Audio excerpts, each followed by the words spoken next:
what is imperial feminism? Because one of the first people who wrote about it, you were one of the first people who wrote about it. And a lot of your critique of Hillary Clinton in relationship to Libya, Afghanistan, and other countries were centered around this. So could you tell us what first imperial feminism is?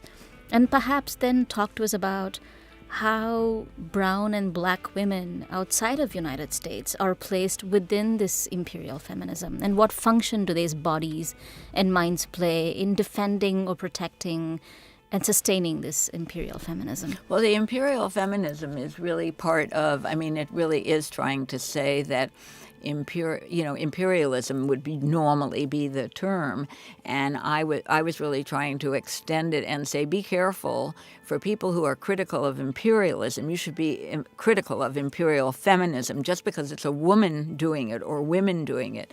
And I remember at Abu Ghraib, Lindy England, who was one of the privates there who, in the military, who was, really emasculated and just tortured several of the Afghan prisoners. And there was a lot of discussion about that this was really still a statement of progress because women were in the military and it was women doing the work of the military and protecting the nation, etc. And my feeling was, and I still believe this so deeply, I think it's gotten more complicated, that we cannot allow female bodies to be used as sexual decoys. And so that what we really must ask is if it is a female body or a trans woman's body, the idea here is that they must embody the belief in humanity and a life where peace and justice and an embrace of loving the human being, that has to be at the core. And I really have no interest in having females be in positions of power if they do not make some kind of a commitment to feminism. Now, that's a highly contested position. A lot of people do think that women just do certain things better, that they are just kinder. And I do think that given the way that most women live their lives, they can multitask. There is a way, maybe because of caring for children, that there is a more emotive side to us. But then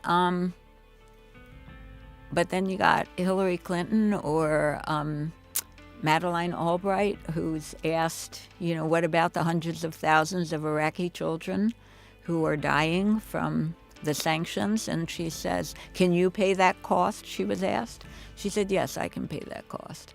So, I'm past the point of needing to say or to have somebody say that whatever you say has to be 100% right and true.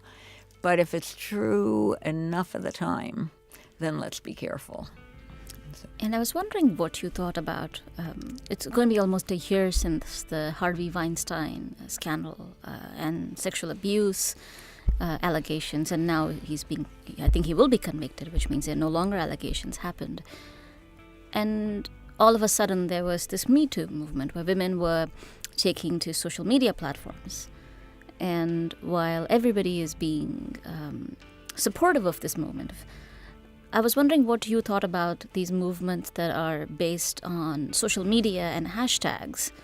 Are they just as powerful as the movements that you built, say, 30 years ago, which involved sitting together, having conversations, building institutions, creating mentorships, teaching women who will come after you to build institutions? So how would you think? For me, I feel that the problem with these movements is that they no longer build institutions. They no longer build a community. And I'm really afraid that while it's privileging voices of women, is it also taking something else away? I would really love it if you could kind of tell me what you thought about this. Yeah. Well, I do think that, well, just a word about the Me Too movement. I do think that the Me Too movement, has been spectacular in that it became much more than it was initially with some of the exclusivity of it in Hollywood. But it also learned fast, and I think it learned fast because of other movements and being really represented quickly, like Tarana Burke in the early formulation of Me Too, a good decade before Hollywood took it on. But then also you have someone like Eve Ensler with the Vagina Monologues that they just celebrated 25 years.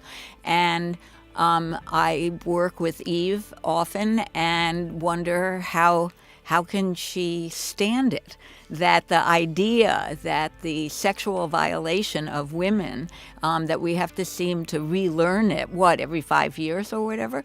So in my new book called, I think we just decided on it yesterday, it's going to be called Abolitionist Socialist Feminism. And I do, in the book, talk about, finally, how sexual violence, it underpins the proletariat, it underpins exploitation. And at one point I say it is the glue of capitalist heterosexual patriarchy. And the silences that it creates really are cement the glue. And what have I been wondering the last couple of weeks with Kavanaugh? The cement has cracked. And maybe this moment, it's so much bigger than Kavanaugh, that because the everydayness, the everywhereness, the everybodyness of sexual violation has come into the mainstream language. And if it doesn't get captured, I think it could do extraordinary things. And I know many feminists in different locations in this country, different movements, that are ready.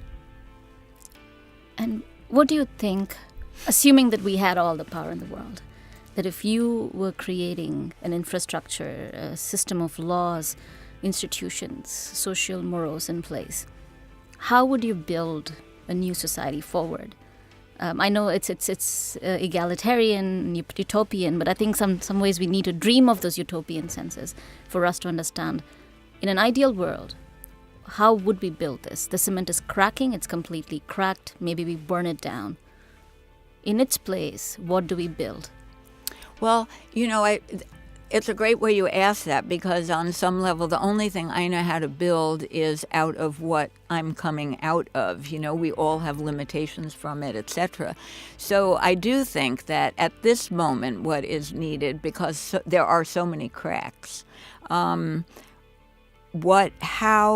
can we meet the needs of the most injured where that exists, whether it's the 600 children in the cages still, whether it is the immigrants who can't get their visas and are, stuck one place or another without their jobs. I mean, in other words, if we had a sense of really meeting the needs of the most vulnerable and the most endangered at this moment, I think we would actually begin to know exactly where we need to begin this new embrace of humanity, but there was just one thing you said that I think really matters to people, maybe, so I want to come back to it. When you were saying, hashtag versus some of the older forms and stuff, so I want to say that I'm both.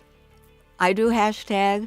I have enormous commitment and meet with people on Facebook in terms of conference calls, etc., that I've never met, that I'd do anything for. So do I know that it would have that same meaning to me if I didn't have the embodied history? I mean, I do feel bad for young people like you who did not. I mean, everything we've been through, but the women's movements of the 1970s and early 80s taught us a camaraderie and love and sharedness and support that if you haven't experienced it, I don't think you can believe in it, you know? And coming to the last question Yeah. of this conversation, how do we build it? As in some ways, assuming you were writing a letter to women of my generation, because we haven't had the kind of mentors we should. What are the lessons that we should learn from the remarkable work that the women of the 70s and 80s and many still continue to do? And how do we learn and how do we pass it forward? Well, I think what you do is you take who you are in this moment, because I do believe we're in there somewhere, you know? And so you take it, but with the uniqueness of what exists right now, you know, with a commitment to just being as self-critical as you can be, to not be blinded by the here and the now. So that, you know, as long as you have a historical perspective, but the present is so unique that I do think it is. And I think it's unique not in a one moment kind of uniqueness, but that we have had eruptions now for decades. And I do think we're at a moment of what physicists call singularity. Pretty soon, when we look back, nothing will be recognizable. That's what the singular moment is. And I think that is starting to happen. And so take this, and instead of being frightened of what we don't know, go forward in this unbelievable cacophony of color and race and gender. And I mean, just think of how oppressive and yet how freeing the different notions of identity have been in the last years. And, you know, for me, I'll say there's not an ounce of me that wants to keep the new from coming. So I would say that the biggest thing people need to be is they need to not be frightened. And it's not just old people who are frightened. Young people are also, everyone's frightened that they will lose whatever it is that they are and have. And the other day I was at a party and I said to some friends, I just wish the stock market would crash. And of course nobody thought that was a good idea. And I said, you know, you're all scared. You know, if we're all poor, it doesn't matter. And that's the only way we're going to get rid of him. You know, because the truth is that even progressives, you know, their lives are comfortable enough at the moment with their wealth, if, you know, for those who have it. So I really do think that if you had to kind of say to yourself, okay, what? Be courageous, fear nothing, do not look for safety. If somebody says to you, this is not safe, then just know, go for it. And don't be frightened of dying.